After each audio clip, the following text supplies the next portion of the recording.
Hi, my name is Rachel. I work at Beaverton City Library, and today I'd like to share with you a quick and easy activity making a binary code bracelet to practice the idea of coding or decoding. So the idea of coding is simply that you have one thing that signifies another thing or symbolizes another thing. And we do this in reading all the time, right?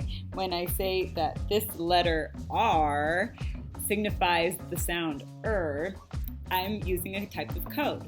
And we also use coding a lot in computer programming. And so what we're going to do today is take the binary code and turn that into a bracelet with our initials.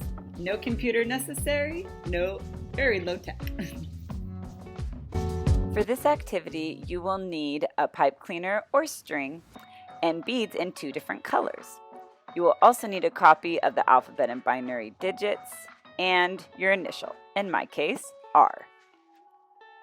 You can look up the American Standard Code for Information Interchange to find the alphabet represented in binary digits online. Or you can simply pause this video to see how your initial is written in binary digits.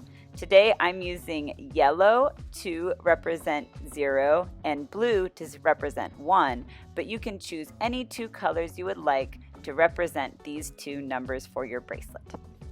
Now you're simply going to string them along. So in my case, R is 0, 1, 0, 1, 0, 0, 1,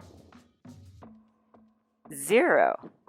And there you have it, the letter R written in binary code.